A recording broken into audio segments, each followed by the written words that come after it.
Delighted to be here in Oxford with lots of people like ourselves here on this panel who are passionate about this journey towards electrification.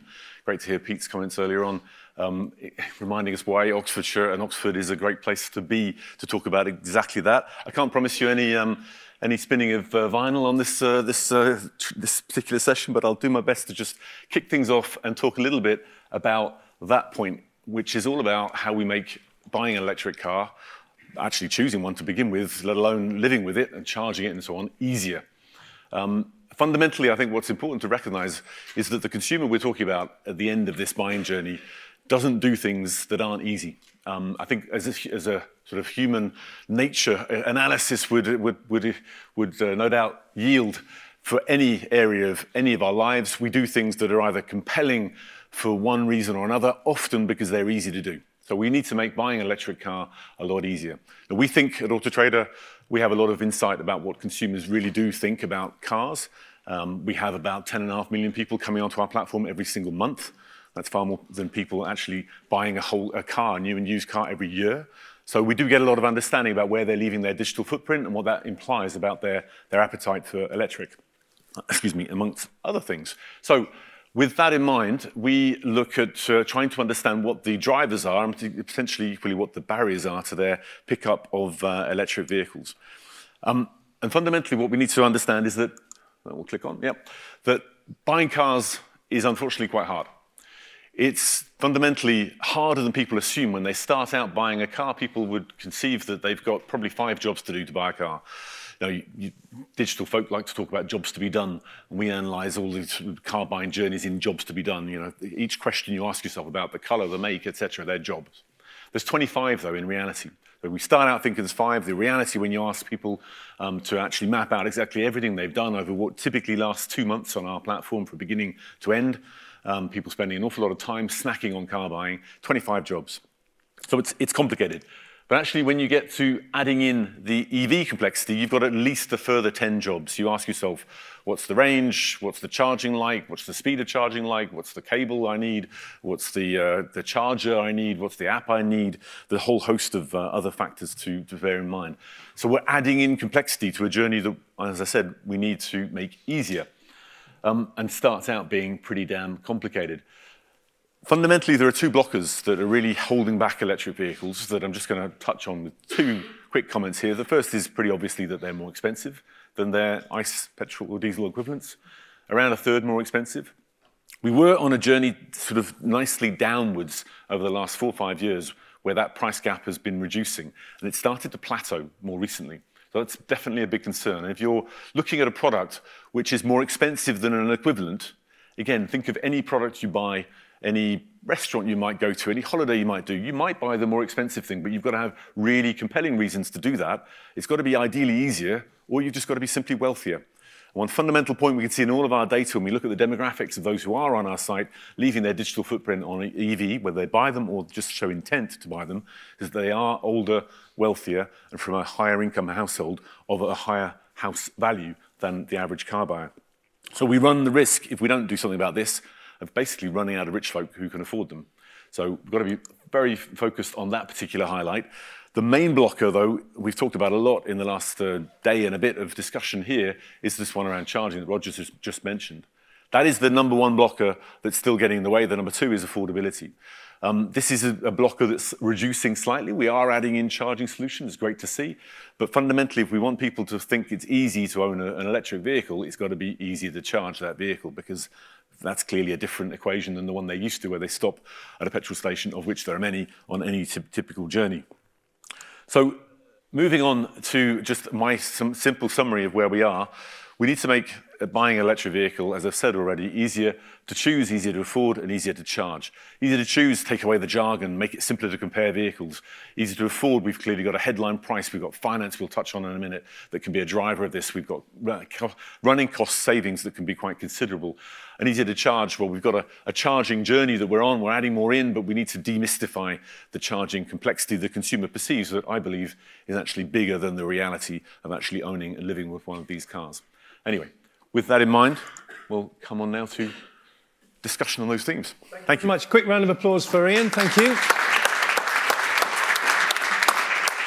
And of course, we'll come on to it in a minute, but, you know, yeah, we talk about new cars, we talk about the price of new cars, we talk about affordability, but of course, the used market is what, 6, 7 times the size of the new market? Is that about the ratio? It's, this year it'll be about 7 million cars and new will be about 1.6, so yeah, around that. Yeah. Right, okay then. So, you know, of the EVs that have been sold in the past now coming through as used vehicles, there is a more affordability proposition there by the simple sheer economics, you know, used versus new. Although that's gone a bit weird the last, you know, year or two, I suppose.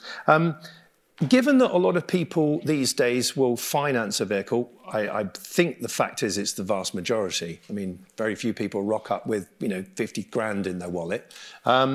Catherine, can I ask you a question about kind of mobilising the finance and leasing sector into the electric vehicle world, given that we've got this weird thing that people aren't very familiar with called a battery in an electric vehicle, and it's only latterly that you've got companies, I heard of one recently, that can plug into a battery and give you a good state of health, you know, state of charge, kind of a little bit like you would in the feel of a gearbox or an engine in a traditional vehicle.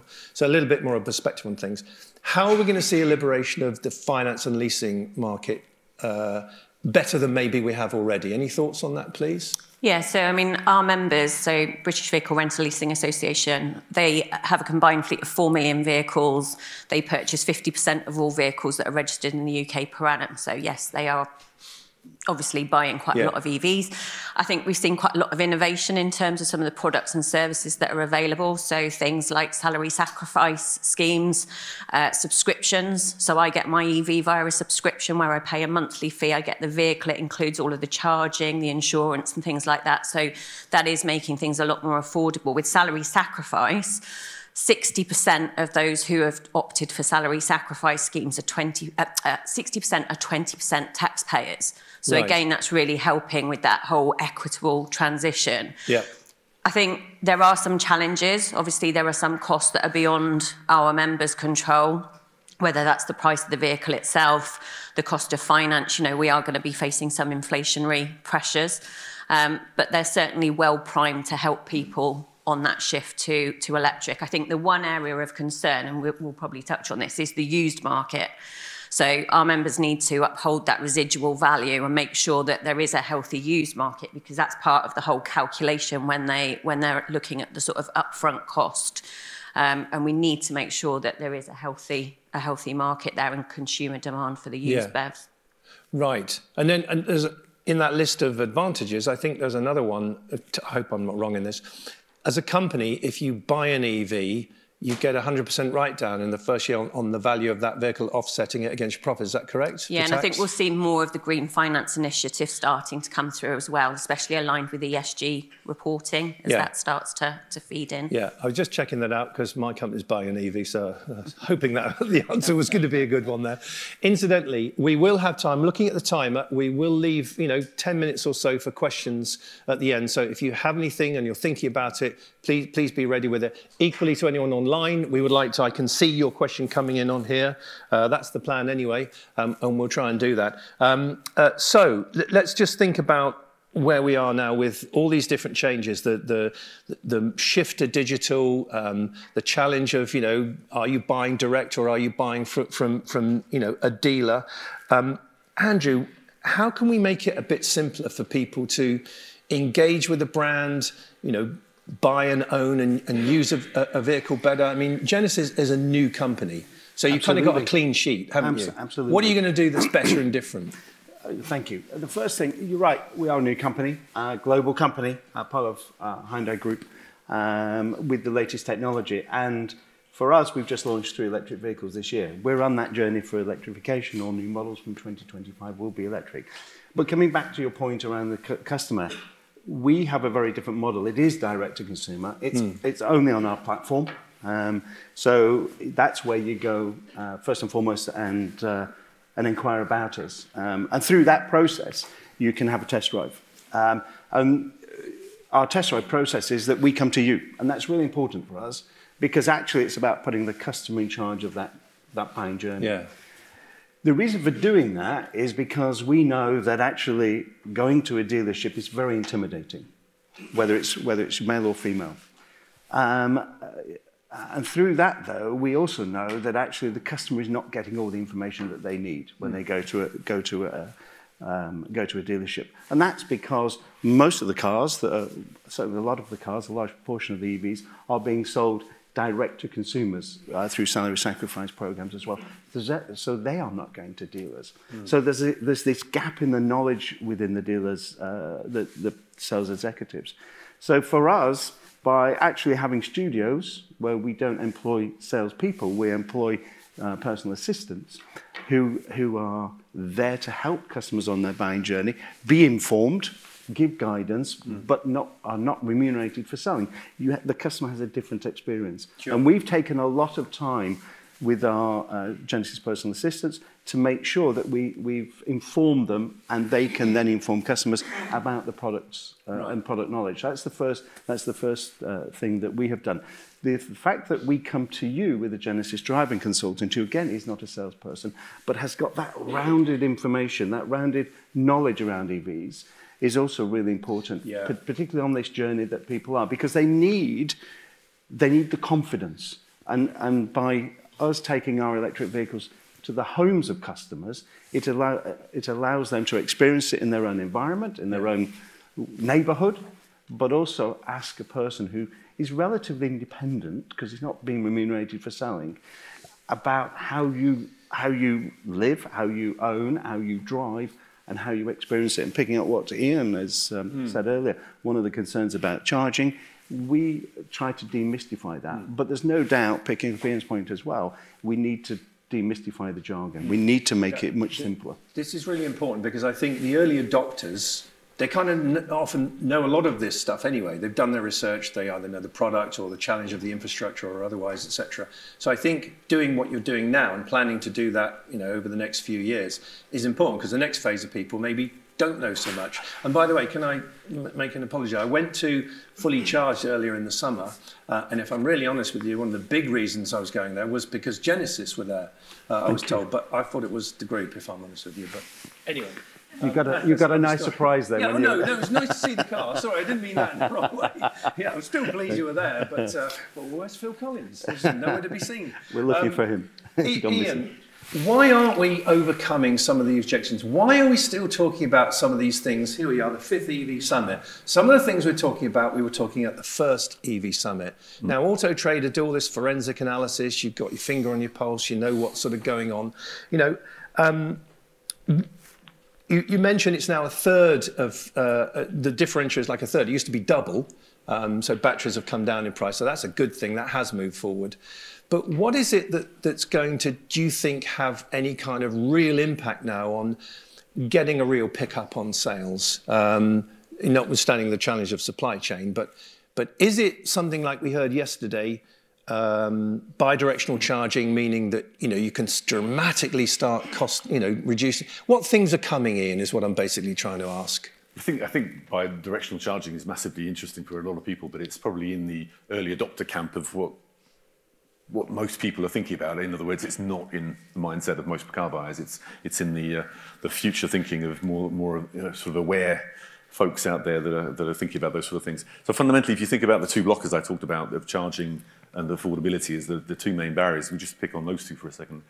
On charging, I think we've got a challenge as individuals. We look at streets near us, and I live in the middle of London, and I don't have off-street parking, so I want to see chargers around my neighbourhood, and I want to see cars in them sometimes, because I think, it's great, there's lots of people near me that have got electric, but I want to see that there's quite often an available charger. And when I come to a place like here, I was amazed when I came to Westgate Shopping Centre a few months ago. I saw a huge row of charging stations, massive investment. It's one of the great things that this area clearly has done. So you look at that and you think, crikey, I could come to the shopping centre and I could charge. Or in my local neighbourhood, I can see there's a charging station. So you need a supply-driven equation that encourages an intender, because we can see more intent on our site. People looking at electric vehicles are greater in number as a share of all of our audience than there are a share of EV buyers. So there's a difficulty in sort of translating the intent into actual purchase. Encouraging people by showing them that there are available charging solutions near them, on their journey, at their destination is fundamental. To enable that, if you take the other side of the equation, there's an investor behind all those charging stations. So Westgate Shopping Centre around here obviously decided that it was a good idea, it was a good business case. They recognised probably good demographics that meant they were going to get good utilisation. So we've got a lot of data about that intent that I just described. We can share that with CPOs, DNOs, local authorities, and are talking with OZEV and government to do just that, so that you can put your next charging stations in the locations where you're going to have the biggest impact. Therefore, best to encourage a translation of that intent into transaction, purchase of an EV, and best for the utilisation rate of that investor. And then you go to the next one and the next one. So using data to fuel this charging solution would be key, but equally demystifying charging, as we touched on, we may come back to that, it's a bigger debate. It's not so hard to understand how to charge your vehicle, but people still perceive that they need to come home every evening, like we all do with our iPhones or Android devices. We charge them every night. Virtually every one of us, I bet you charge their phone every night. You don't come home with your car, petrol or diesel, and fuel it every night at the petrol station. Of course you don't. No one's ever done that. You do if you're going on a long journey maybe the next day, which is exactly what you'd need to do with an electric car. So there's a usage thing that needs to happen. People need to get used to these real-world situations. But I think we've made things like that too complicated in the minds of buyers because of this iPhone kind of history, but also potentially because I think each brand has done their own thing. There's different cables, there's different plugs, there are different jargon, messaging and so on every website, so it's quite hard to compare. We're trying to do our role in making that comparison of charging speeds and so on a lot easier on our platform.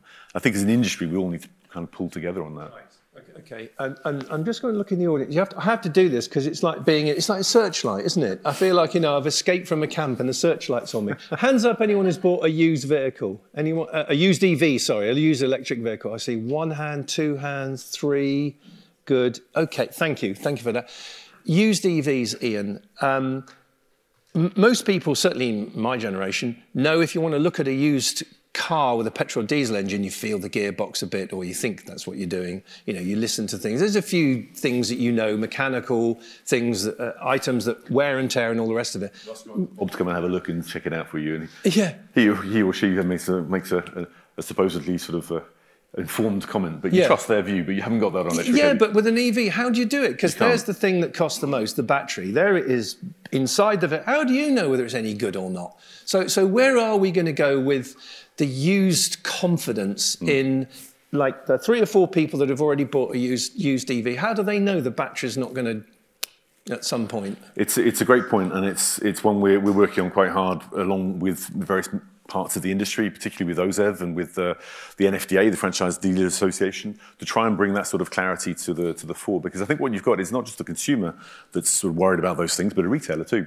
Retailers need to have confidence in the vehicle they're buying, that they can retail out of it effectively, because otherwise they won't buy it wholesale, and you won't have a fluid used car market. If you don't have a fluid used car market, you don't have a fluid new car market, and the values aren't good, and then monthly payments are higher, and you get into a vicious cycle. The reverse can and should apply if we create the virtuous cycle. So putting a sort of a certification, if you like, of the battery health and the battery reliability of every used EV on a platform like ours, and every platform that we feed off into, whether it be a brand website, a retailer website, would, according to all our research, unblock, I think, that feeling that you're a little wary, either as a retailer of buying that car or as a consumer of buying that car. So, yeah.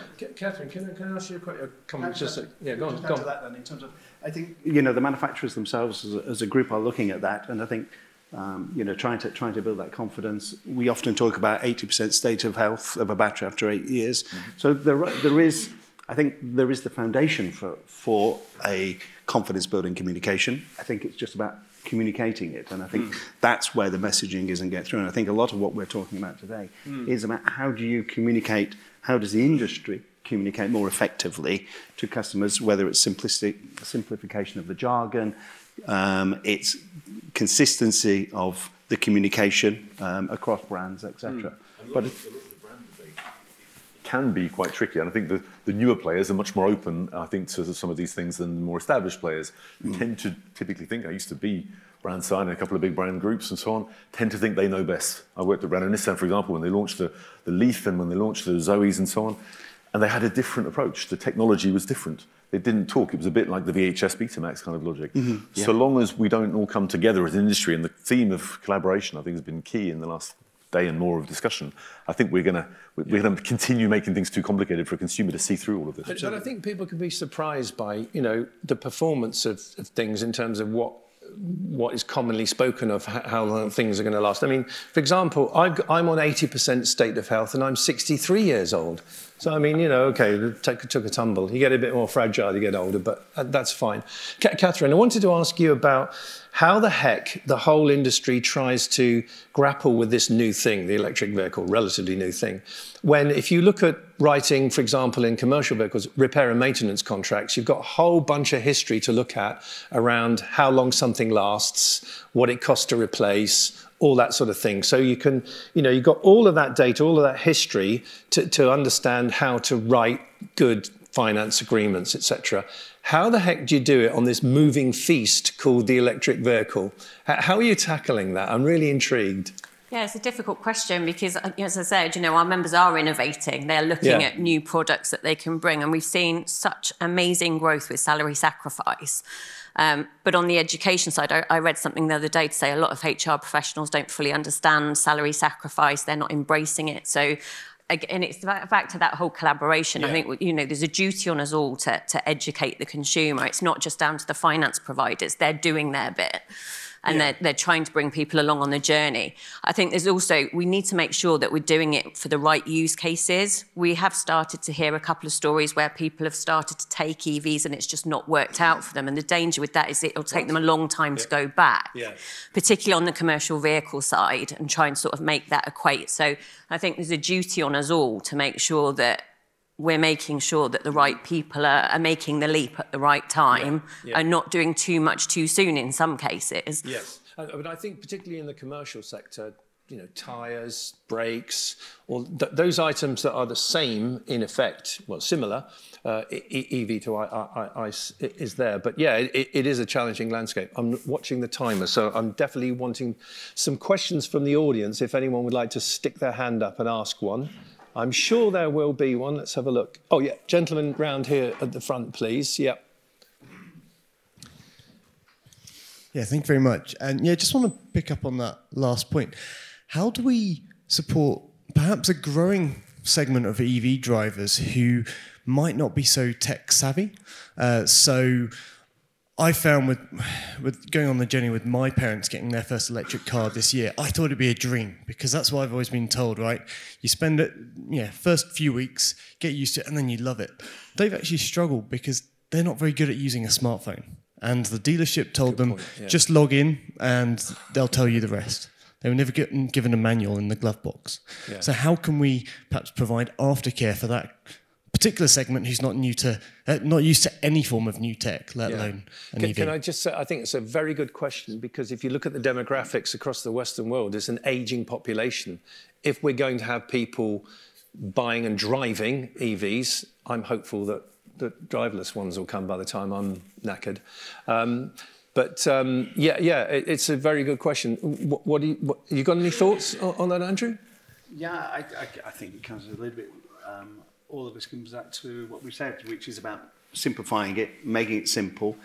I think it comes back to customer service. I think it's about how people in dealerships are remunerated to look after customers. We see, we've started delivering our cars, our electric vehicles. We had an incident yesterday, if I don't mind sharing, where a customer took delivery Thursday last week.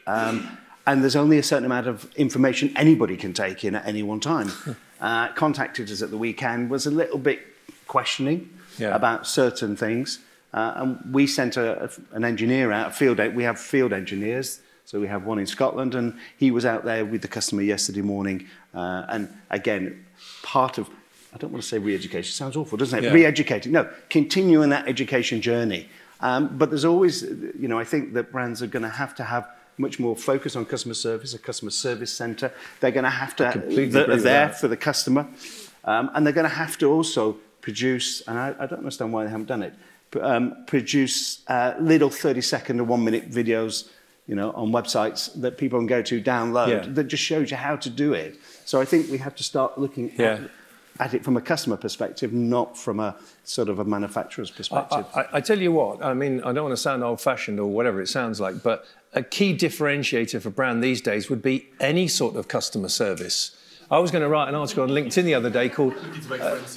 yeah, I know. No, I'm sorry, but I was going to write something on LinkedIn called, "Oh dear, what can the matter be? Customer service has gone down the lavatory." Because honestly, it's astonishing how sometimes, and I'm not going to name a name because it would probably be unfair, but it's like you do all of the questioning, you do all of the ringing up. It's like nobody ever rings up and lets you know what's going on. It's just nuts. Anyway, other question from the audience. Yes, lady at the back there, please, I think. Just right near the back. We've got time probably for another couple of questions, so if you've got one, don't be shy. Really quickly, if I can, to that point, I think what we need is people to stop doing a land grab. Whether you're a brand or an energy provider, whatever, it seems that everybody's trying to get their stake in the ground, their system, and impose that on everybody else. And so long as it works like that, it won't work. You need it to be like a... You know, anybody needs to be able to turn up at any charger. I was standing at one on Sunday trying to charge a car, and it's a different one I'd never used before, downloading the app and so on. You just need to turn up and tap and pay, don't you? With a credit card, with your phone, whichever system it might be. Fire away, please. Hi, this is Petra Jurisic from EY, Ernst & Young. My question is around battery swapping and whether you see opportunities for that in the UK market in order to help EV adoption, and if so, what are the barriers and the opportunities? Great question, great question. I know that there are the folks from NEO who are not far off entering the UK market with a very impressive looking concept and car. And I think that's got a lot of mileage in it, if you forgive the pun, not intended. But I think it does depend on the density of coverage you can provide for that vehicle in a given area. You're not going to travel, for example, across London just to change your battery and then travel back again and realise you've changed. It's hard. But if you can create the density, it's great. But ultimately, what I think you need is a battery solution that works for multiple brands, and then you're going to create that density, aren't you, in the same way we just talked about. I'm going to try and be quick going through these questions. So, Catherine, a split asset, how does that work with finance? You know, they own the battery, you lease the car. Does that work? It might do. Okay. We don't know what's, you know, you don't know how innovation, but do you know what, just taking that a step back further and from a consumer point of view, and it's this simplification. You know, we're talking about people not understanding the range, and the fact that the range is going to differ in -degree temperatures to some, and then we're talking about batteries. I just feel, you know, we need to be realistic in how we're talking to people about some of this, and there is some really exciting stuff that's going to happen. Yes. But it's just making sure that we pitch it at the right level and we get the basics right first, I think. I'm with you. Other innovations that are coming are Wi-Fi charging as well. Innovation UK, I think we're here. I like this panel. They're saying all the things that I like. I'm a big fan of wireless charging, a big fan of battery swapping, actually, but I'm not going to bang on about it. Alex, I can't see a question in there, or have I missed it in there? So, can you shout it out for me? Yeah, sure. So, why are Genesis skipping the hybrid market? Are you worried about leaving behind future BEV drivers by not giving them a skipping stone? Good question. The answer is no. For us, we're on a transition to EV. I hope, and it'll be based upon consumer demand, that in 2023, 90% of our sales will be EV. But we know that only this year's statistics, 15% of customers are adopting EVs. That's the industry, not at Genesis. So there are people out there today, for the reasons that Ian spoke about, that they're not ready to be on the EV journey. And for us, if we can get them hopefully coming to Genesis and what we're all about and experience at Genesis, then over time we can help them to move into the EV world. So that's where we are as Genesis. Good, thank you. I think one more question, two more quick questions. Quick question, and we can do quick answers. That would be great, because I know we're very close to running over. Right, quick as you can, please. Hi there, Anjali Armstrong from Beringer Partners. It's great to see all the salary sacrifice models and subscriptions picking up. How do you see the uncertainty, with the uncertainty in benefit in kind rates, how do you see that kind of taking off? So we now have it. And it's something we pushed very, very hard for, and we're absolutely delighted when we got the autumn statement that we do have that certainty. So I think we will continue to see huge growth in salary sacrifice schemes, with people knowing what they're going to be paying towards the end of that lease. So, yeah, a really positive step forward. Great, Cranky, great question, great answer. Take one more. Hi, do you think the diesel scandals also stop consumers' trust in, you know, car manufacturers and people, and that's maybe why they're not going to EV? Just a thought out there. I haven't had Dieselgate mentioned for ages, but it's fine. Yeah, it's good. Ian? Don't point to me just because I have to work at Volkswagen at the time. Didn't touch any cheap devices. Yeah. I think the diesel scandal affected diesel, for sure. It did dent trust in car brands, but I think it's hopefully not slowing down the interest in electric vehicles. We've seen a huge surge in interest in electric that grew to 1 in 4 of all searches on our site for new vehicles and leads and so on. It's been dented a little bit by the negative talk about rising energy prices and so on just recently, but I think there's much more positive intent there, and the Dieselgate scandal, I think, is behind us. Yeah, let's not forget, there's been a thing called Icegate that's gone on for 100 years, and that's what we're dealing with here, aren't we? So, do you like that? Do you like that, Aid? That just came into my head then, that did. Yeah. Thanks for the question, Alex, from the audience. Panel, amazing. Thank you. We've only scratched the surface, so it's all you can do in 30 minutes. So we've got a 45-minute break now before the next panel. So if you want to quiz our panellists any more in any kind of interaction, feel free to do so. You're not rushing off. You're not going to catch a train anywhere, are you? No. Yeah, nobody is. That would be good. So for now, thank you very much. Big round of applause for our wonderful panel. Thank you. Thank you. Good.